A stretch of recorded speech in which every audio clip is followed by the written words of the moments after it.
You're listening to Civic Media. You can tune into any of our live shows on any radio station across the state with the Civic Media app. Find us in your phone's app store and listen anytime, anywhere.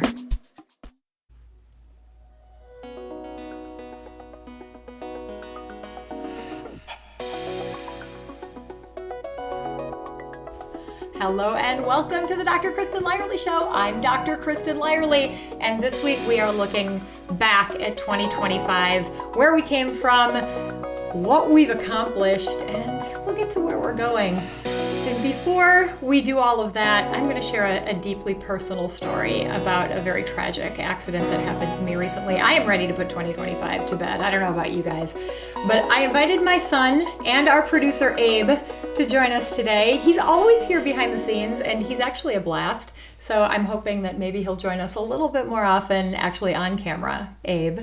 This is so much more work. Normally I don't have to get dressed for these because I just cut my face out of all of the episodes. So I'm just sitting back there watching the timer. It's a blast to be here. Thanks for having me. Yeah, thanks for doing all of this. It's very selfless of you. So do you remember what it was like a year ago when Donald Trump had just been elected and Yep. we were familiar with Project 2025? We knew that book was out there. I remember were we in the Appleton Beer Factory? Was that the name of the brewery we're in? Uh-huh. I've Love been that to place. for a while, but lovely place. Terrible mood. I don't want to. I know. Not a lot of smiles in that place. Yeah. And we didn't know how good we had it. We didn't, and it has been a rough year. This will not be the theme of the entire episode. It will not. There will be levity. We're not going to open up with tragedy on tragedy. We are not. But I do want you to know that there is hope. And at the end of the episode, you're going to get to see a little clip from our friend who will be our guest next week, Skye Perryman, the president and CEO of Democracy Forward. When Donald Trump unleashed Project 2025, they were already ready with Democracy 2025, and they were there to meet the moment. So you'll get to hear more of that later in the show. But first, I wanted to share a real tragedy that happened the other day. I was driving. This is my accident story. I was driving down to an appointment, a can't miss thing, and the fog was terrible. This was the same day that there was like a 22-car pileup on I-43 where they actually had to go in and replace the pavement. It was bad. And the fog prevented me from seeing a stop sign. But I did catch a glimmer of the semi that was coming toward me in the corner of my eye right before it hit me. And I was broadsided, and I'll never forget the sound of the crunch and spinning around and hitting the back of my car and spinning and stopping, and suddenly it was just silence. And I was incredibly lucky. I had the ability to call 911. I took a moment to look around and just take stock of what was going on. Was I okay? Fortunately, I was okay. I was stuck. But overall, I was all right. I was down by Random Lake, which is this very small town in central eastern Wisconsin. And before I knew it, they were there in the back door, the back passenger door, telling me it was going to be okay. They slid the hardboard underneath me and they put a collar around my neck and just pulled me out of the car easily and transported me to the hospital with such kindness and grace. And as we were going to the hospital, they were talking about what a challenge it was to work in this environment, how much they loved it, but how hard it was, and how only one of them was an employee and the rest of them were all volunteers. And the fellow who was driving the ambulance, actually, it was his 70th birthday. He'd been volunteering for EMT for decades, he said. And he seemed so happy. Maybe he was happy because I was okay. Maybe he was happy because it was his birthday, or maybe he was just an amazing human being because of the work that he does. But I am a doctor. I'm an OBGYN. I do this all the time. I'm always working in an environment in a rural area where we're trying to get EMTs to transport our patients to a higher level of care because we don't have all the services in our rural hospitals. And being on the other side of it is so eye-opening. So I'm okay. I had a little concussion, my ankle's broken, lots of bumps and bruises, but overall I'm okay. And I couldn't be more grateful to the EMT folks, to the folks who took care of me in the emergency department. And I had a spicy, fun nurse who was an advocate and amazing. And to everybody who has reached out on social media to share their support, to offer a meal, to tell their stories. Once you open up a story like this and you start to talk about your own experiences, it is such a doorway for others to do it as well. So thank you for taking care of me, because it's often my joy to be able to take care of you. I'm going to get tearful, Abe. Because it's about community. It's all about building community. Really, that's how we take care of each other. That's the whole foundation of this show, is we build community and we talk to people who are doing the same thing, like those EMTs. And that was the beginning of the Dr. Kristen Lyerly Show. I ran for Congress in the last cycle. And when that was over, we wanted to do something with the momentum and the energy that we had built. And we were offered the opportunity to do a show. And it was really local. It was all about the Green Bay, Appleton, like northeastern Wisconsin. So we brought in Mayor Eric Genrich to talk about what it's like to be the mayor of Green Bay, and Representative Ahmad Rivera Wagner. We brought in the Northern Door activism team, which is a group of incredible advocates up in the Door County area. People who started to gather and do things like book clubs and clothing sales and protests, and just to weave that fabric of community together. And I also brought in some local electeds like Tom Nelson, who's the Outagamie County Supervisor. This is one of my favorite conversations that we have. Do you remember this one? The Edmund Fitzgerald? Absolutely. Every single year this comes back up. Somehow it's been gaining in cultural purchase, like every year. The Gen Z is obsessed with the Edmund Fitzgerald. Really? I don't know why. It's 50 years. It's been 50 years. Yeah. And I can't say I don't know why. It's a great story. So that must have seemed like a total non sequitur, like Tom Nelson and then the Edmund Fitzgerald, because he wrote a book. Check it out. He wrote a book. It's called Wrecked. It is about the sinking of the Edmund Fitzgerald, which was a ship that sailed on the Great Lakes that took taconite from the Iron Range down to places, the industrial cities, where it could be used. It's steel.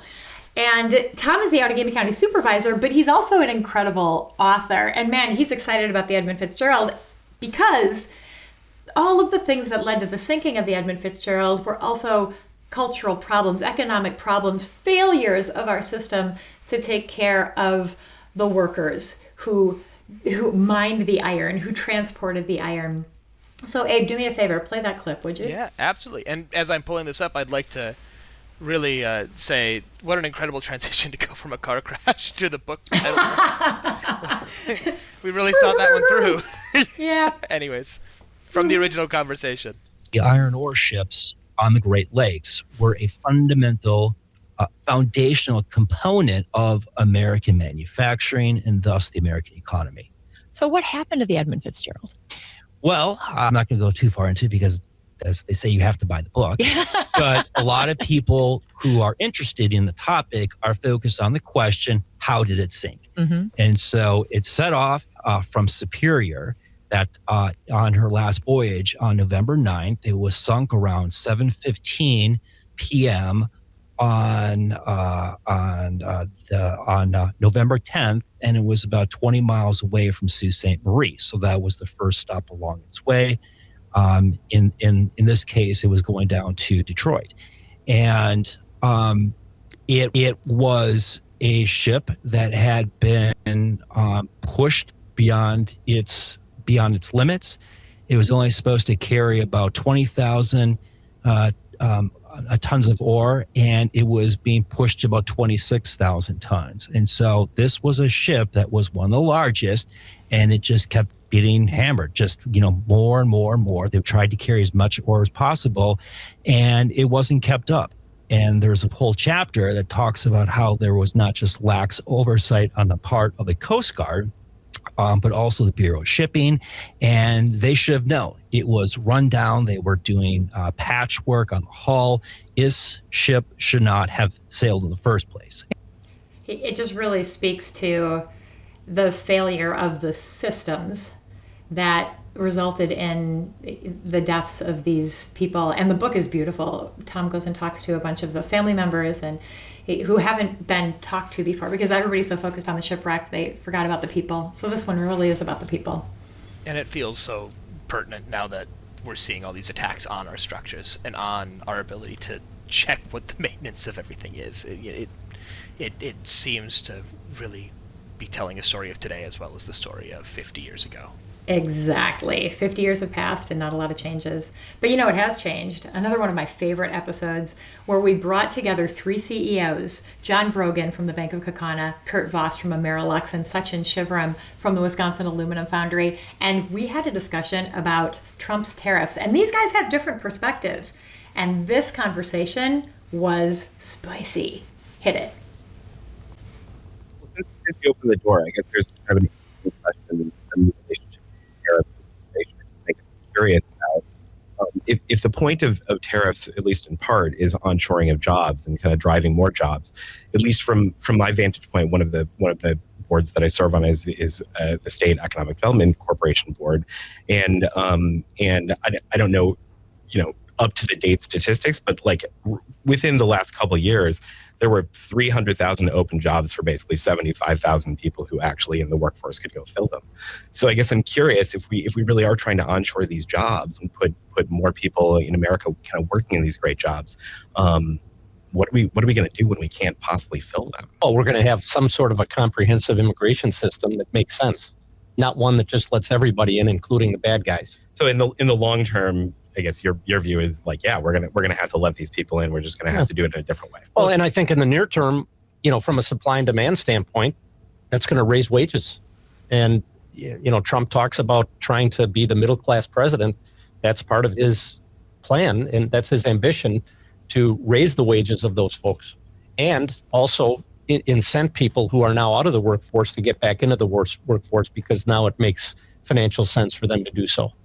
Well, look, I mean, I'd like to keep a conversation, on the tariffs. On tariffs, and let me bring it back to that by saying that this is exactly case in point what John is raising, in that there isn't a plan. I mean, Trump. I was going to say Trump says, Kurt says, that there will be comprehensive immigration reform, yada yada.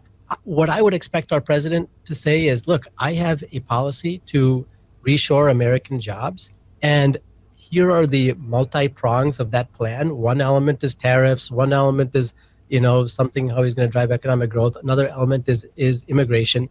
And all of that needs to work together to achieve my aim. I would expect him to do that, right? And we're dealing with the problems piecemeal, when obviously you need a comprehensive solution to all of that. And so again, I'll just point out the rollout itself is just haphazard and self-destructive. How often do you get to sit at a table with 3 CEOs and 3 CEOs with different perspectives to talk about something as controversial as tariffs? Great episode. It was fantastic. Do you ever miss the old studio? We're going through all these clips of the old studio. The sunlight, we were right in downtown Green Bay. Yeah. There's something about being in person too. Like, we can do some cool stuff when we're, apart and using Riverside and doing this Zoom kind of thing, but yeah, there's just something about all being together. It's a different kind of energy. I also do miss Sachin. I know. Always had something insightful to say. Yeah, I know. Still does. He's still with us. I don't think Romeo Dobbs. He's in a better place right now. He's still with us. All right. Abe and I are looking back at some of our favorite moments of 2025, including coming up next, conversations with 4 of the, I think it's 9 people running on the Democratic side for Wisconsin governor. So we'll have some fun with them when we come back. You are listening to the Dr. Kristin Lyerly Show. We are broadcast, we are podcast, we are streaming on YouTube, where we would love your comments. So subscribe, and let us know what you think. You're listening to Civic Media. Stay up to date on the latest news and information for your local community and Wisconsin by signing up for our free email newsletter. Visit civicmedia.us/email to get started.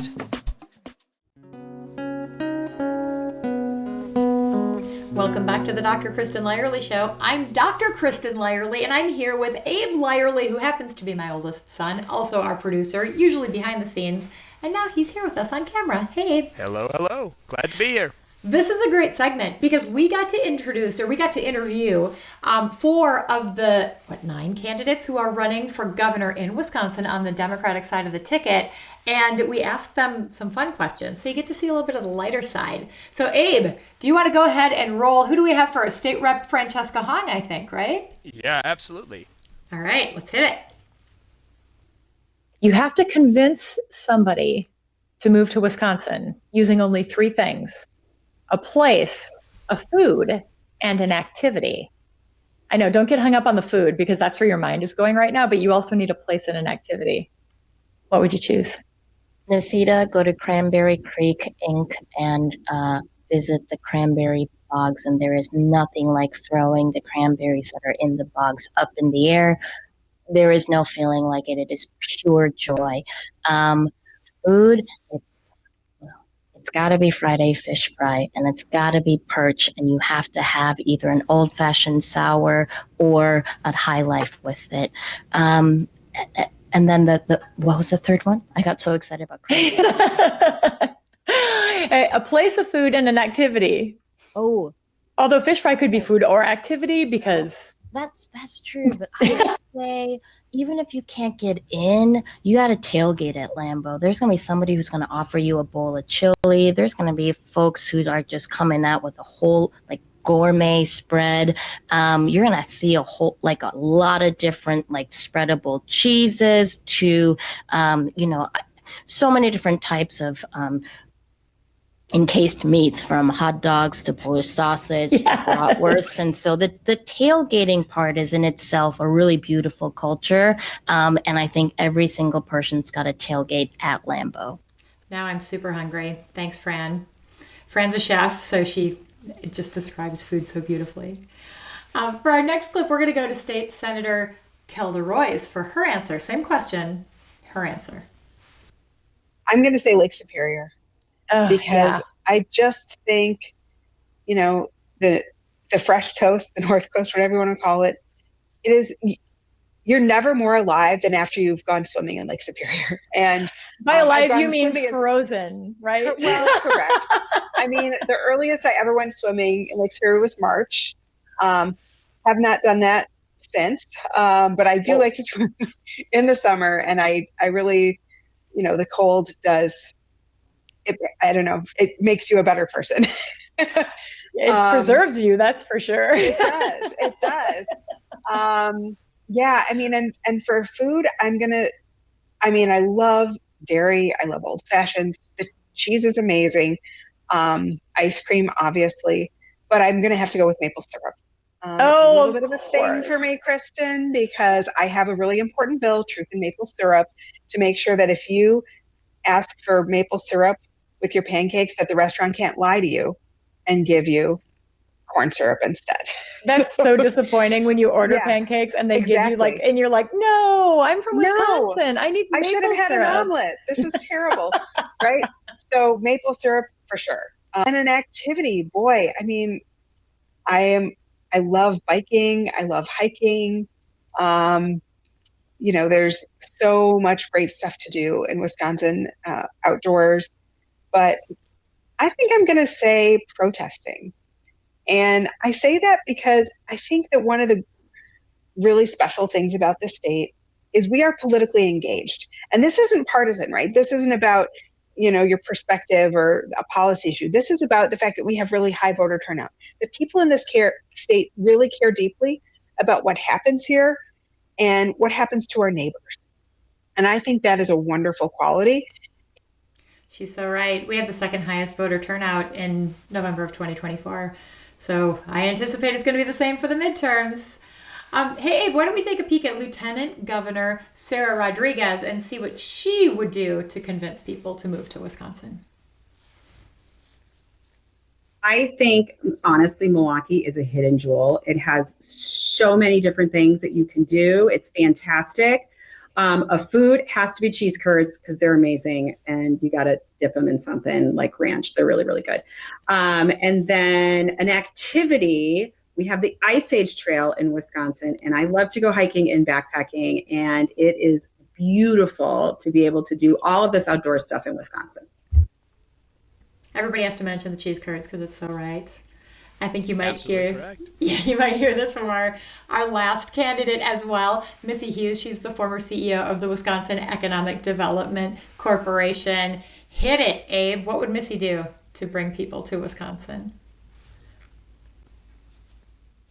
There's a little place in Sheboygan that makes bratwurst patties, and they're like $1.50 each, and you can get a beer with them, and they are so good. And that would convince me to move to Wisconsin. What about the activity?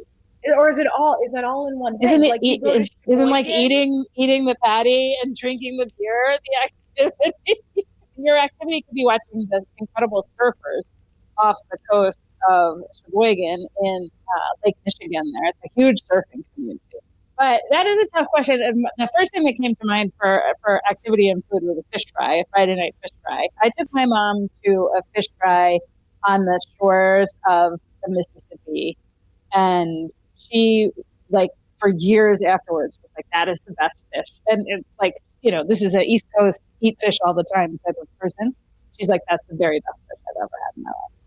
This was such a fun series of interviews to do, just to see them let down their hair a little bit. And then if you watch the whole thing or listen to the whole thing, which you can because they're all available where you get your podcasts, they talk about the things that they care about, what they bring to the role, and why you should vote for them. So check it out, because we've got a big election coming up this November. What do you think, Gabe? I mean, obviously the election's important, but they did all mention fish fry at one point. they, you know what? It's a real cultural touchstone. What's the best one in the state? I'm so hungry right now. I really love Redwood in Northeast Wisconsin. I know.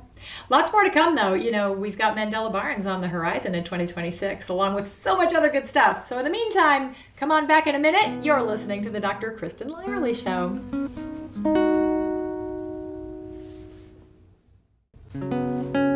Welcome back to the Dr. Kristin Lyerly Show. I am Dr. Kristin Lyerly, joined today by my number one son, Abe, who's usually behind the scenes doing all the producing stuff, but today he's actually here talking. Yep, glad to be here. I'm always here, but glad to be here in this capacity. I'm so glad you're here in this capacity, because we talk about this kind of stuff at home all the time. And it's just neat to be doing this with you, because I know you care about so many of these issues. So yeah. Thank you. Yeah, well, it's nice to have an outlet. The world's pretty scary right now, but the antidote to the antidote to anxiety is action. Yes. It feels like this is a good way to act. To act. That's the word I'm looking for. And we're looking back on 2025. It's been a rough year for a lot of different reasons. We're revisiting the origins of our show. We're talking about some of the crazy things that have happened and some of the amazing people that we've had the opportunity to talk with. And one of the things that has really just stuck with me is the amount of gun violence we have in our country. Obviously, it's constant. It keeps happening. And I mean, Abe, you were an infant. I was pregnant with you, actually, when Columbine happened. I remember listening to all of it going down right before I went into labor with you. And that's kind of how I judge when this whole school shooting epidemic started, and how much we've failed for your entire lifetime. Well, and these days, as a middle school teacher, a good portion of the beginning of every school year is spent going over Alice, which is the response training that we have, going over the drills with students and just seeing their reactions to it, and noticing, admittedly, I've only been a teacher for 3 years, but seeing how it's become so much more normalized every year. The kids just seem so much more comfortable with it. They've been doing it since they were in kindergarten, so it's become this grossly mundane part of American life. Yeah, and sometimes it hits really close to home. Like in our episode that we called Thoughts and Prayers, which covered the Annunciation school shooting in Minneapolis. And it's close to home because one of our regular listeners and friends, her sister, her child was there. And in this episode, they talk about what it was like on that day when she dropped her baby off at school and literally, because they live a block away, literally heard the gunshots and went running back to the school understanding what was happening and how it all went down. Abe, would you go ahead and play that little clip from Laura and Patrick? I don't know if you've ever had your spouse call you and tell you that there's actively a shooter at your kid's school, but it's just the most terrifying thing imaginable. I ran out of the office. Everybody was giving me funny looks as I was sprinting out of my, corporate office. Hearts pounding, and got in my car and drove as fast as I could. And I saw the SWAT team pass me as I was driving down the highway, and I'm bawling my eyes out, listening to my wife make these decisions, which, I don't know where the shooter is. I don't know where she is. All I know is that she's entering the school campus and entering the school as this is all transpiring. And I've never been more terrified. And the moment I was able to finally lay eyes on my son, my wife, there was a sense of relief, but also just, a sense of horror. That episode is incredible. If you listen to one other episode, please listen to that one, because it really, it hits home. Yeah, it was hard to record, obviously, but it's difficult to listen to as well. There's a lot of emotions in that one. Mm-hmm. But so important. And it was very satisfying for me to see Laura standing behind Governor Walz. This happened in Minnesota just last week, as he signed a responsible gun ownership bill into law. So they have turned, like you said earlier, they have turned their despair and their experience into action. And I'm just so proud of them and the work that they're doing. Yeah. Another friend of the show who I am incredibly proud of and so excited always to talk to is Kristin Brey. She joined us for an episode that was kind of hodgepodge, a little bit of a mismatch. We talked about a lot of stuff, but one of my favorite parts of the conversation was when we talked about the New York Times article that was entitled, "Did Women Ruin the Workplace?" And we had a fantastic conversation about feminism. Go ahead and play that clip. Let's hear about Kristin's take on feminism. Fundamental problem with women who have benefited from feminism, then turning around and criticizing what feminism has provided more women. And it's like, do either of you think you'd have your career in academia and writing if there were not women before you who paved the way to make this available? So that is the whole thing with my huge problem with any woman who is peddling tradwife content. It's being a content creator is a job. It is a job that actually requires a lot of work. And then in turn, you can make a lot of money from it. So for you to be peddling this idea that women shouldn't be working, or any woman who's on a Turning Points USA stage, who like Candace Owens, who makes lots of money. And so it's that is the mentality of I made it, you shouldn't, don't do what I say. That's the stuff that drives me nuts. And so I think it's an interesting conversation, though, because I was what is conservative feminism? Do you know? No.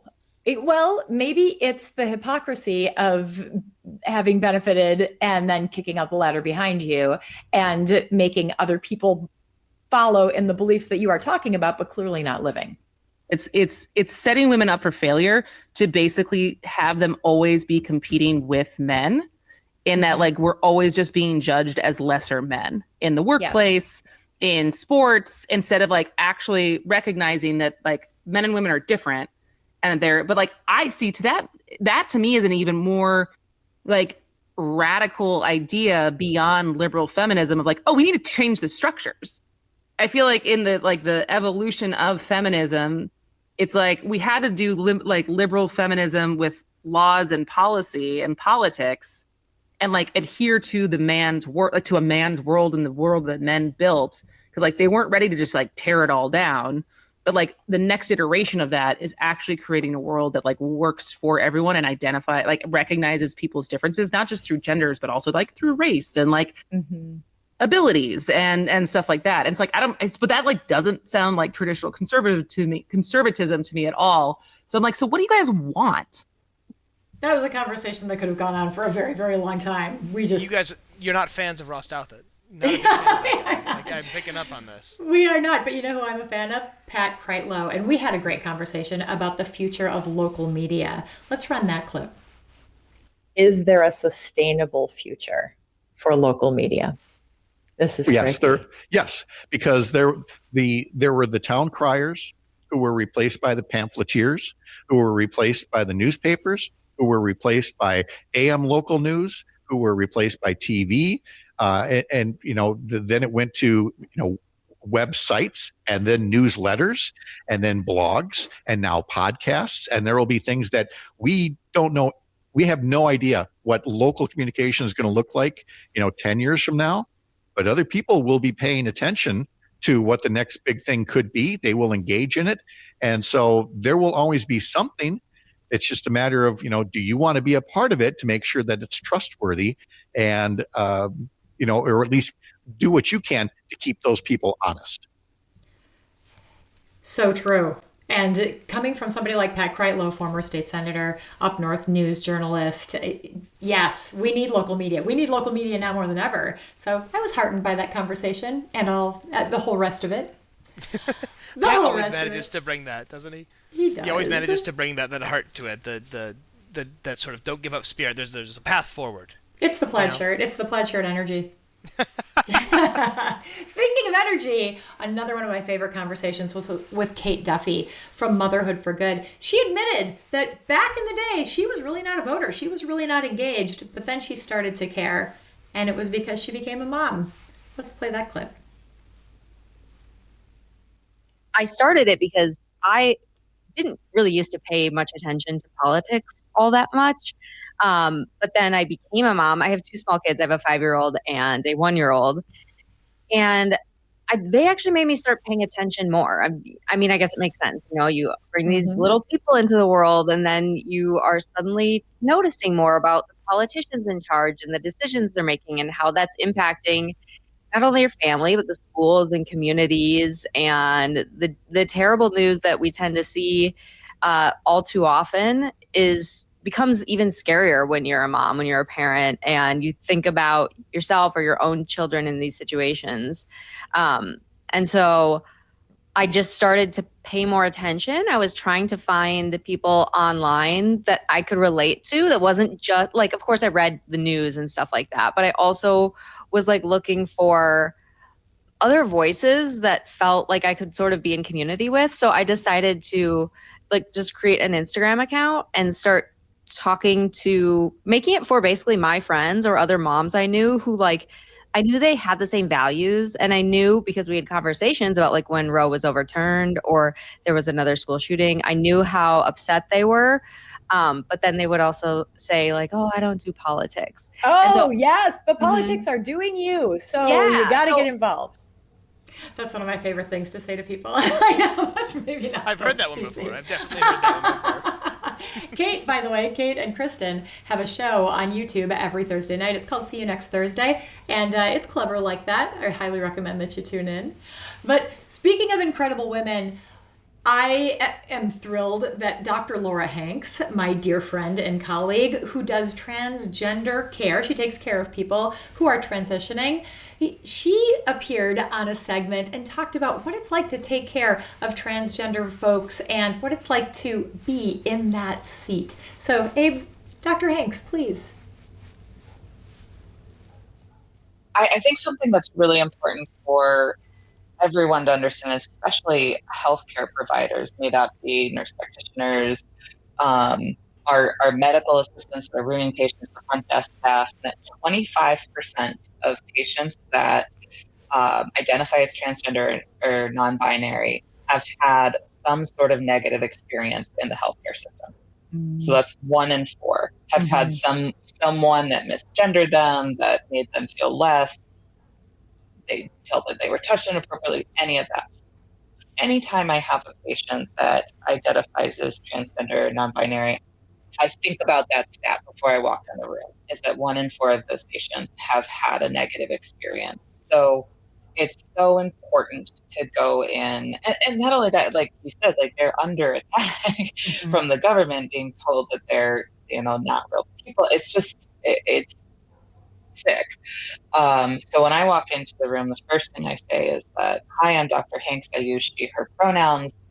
Um, can you tell me your name and pronouns?" Or like usually they'll do that. And it's like, you can just see this like, oh, like this, that moment of like, okay. And it's that first interaction is just so important. And I really drive that home with my learners, my medical students and residents. I'm like, this is what you will say. And this is how you're going to create an environment where we can have a good conversation and take care of our patients. She is just brilliant and courageous and lovely. A rare person. There are so many more people like that, actually, Abe.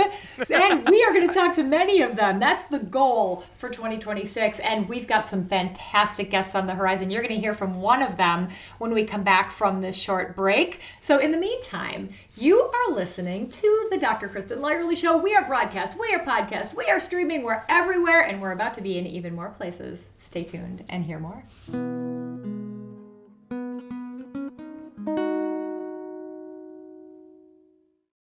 You're listening to Civic Media. Find the latest news, information, and archives of all your favorite shows on the Civic Media website, civicmedia.us. Welcome back to the Dr. Kristin Lyerly Show. I am Dr. Kristin Lyerly, and my buddy here is Abe Lyerly. He's my oldest son, also our producer. He's usually behind the scenes, but today he's in front of the scenes. Hey, Abe. Hi, glad to be here. We've been not counting down, but just looking back at 2025, some of the incredible guests that we've had and just some of our favorite moments. It's just so neat to think about where we started and what we've built and who we've talked to and where we go from here. Aren't you excited for 2026? Just get me out of 2025. Yeah, that's how I feel too. This year can go right behind me. Second contender to 2020, just... Yeah, I know. 2028 can't be that far away. Hey, but listen, so let's talk about our first guest of 2026, because we taped that show last night, and I'm really excited about some of the people who we already have lined up, but this one is kind of extra special, because when Donald Trump was reelected, we knew that Project 2025 was there, and we knew that that was the playbook. Well, so did our next guest. She understood. She had the huge organization of attorneys and folks who are doing the great work out in the public knew that this was coming, and they started planning and coming up with solutions and counters. And every time that the Trump administration does something, they are ready to counter it in one way or another. So Skye Perryman will be joining us for our first episode. That'll be next weekend. And she's the CEO and president of Democracy Forward. We've got a little clip to tease it. Abe, would you hit it? Yeah, absolutely. Not gonna spoil the whole episode, but some really good stuff coming up. Yeah. One of the strategies that we know that this administration is using, we've seen throughout history with autocratic actors using, is they want us to deny our common humanity. They want us to forget that we have more in common than we do have different, right? They want to play on people's differences. They want to engage in culture wars. Divide and conquer is an actual term that is used about, seeking to consolidate power by dividing people. And one of the things we have to do, and I think this is what you're referring to in the court of public opinion, is to just insist that we are not going to lose our common humanity and that we're going to tell our stories. We're going to tell our neighbors' stories. We're going to talk about what's happening, and we're going to do it in a way that the vast majority of humans can understand and relate to and understand that this is not one person's fight. And this is not one community's fight. This is the fight for all of us. Starting in early 2024, we started looking at what would happen if Project 2025 became implemented at the federal level. We know what it looks like to people in communities. We've seen it at the state level. But what would happen if you had this nationwide threat? And we started working with organizations that had something to contribute to how we would save public education, how we would help people be able to access their health care, how we would help people to be able to access the ballot box. And that became the Democracy 2025, not Project 2025. Right, I see, they go together like a puzzle. And so we had grown it to about 200 and so organizations by inauguration last year. And then over the course of this year, and that's why I can confidently say that as powerful institutions have stepped back, people have stepped forward. And we have seen so many organizations, from big national organizations to smaller grassroots organizations, step forward and say, I want to be part of the legal response to this administration. And I'm not going to sit on the sidelines. And it's been incredibly important, especially this year when so many large law firms have not been doing that pro-democracy work. But if you take all of the organizations that are members of Democracy 2025, and you take our state AGs, you have about 70% of all the cases that have been brought against the administration and over half the wins. So this has been an incredibly effective coalition where people are talking, they're working, we're making sure that folks that need to be represented can find lawyers, we're making sure that lawyers can find the experts that they need to help them, and we're also just supporting each other in doing this work at a very scary time, but at a time that we know that we'll be able to overcome if we all work together. I am so inspired by that. She leads an organization that is responsible for over half the wins against the Trump administration. And now that we've got our feet underneath us, and the justice system moves pretty slowly, but there are so many cases where they're involved and they're ready and they continue to build. And this is a great interview. So very excited to do that next week. And it's not just Skye. I think we're going to have more democracy defenders, like, I don't know, maybe Harry Dunn, the police officer who stood up after January 6th and spoke out and is now an incredible advocate for law enforcement for people all across the country. So Harry's going to join us. We've got more candidates and electeds. Mandela Barnes, I think, might be making an appearance. We've got folks from the new media ecosystem, including Aaron Parnas and Jess Craven. You've seen them on Instagram and on TikTok.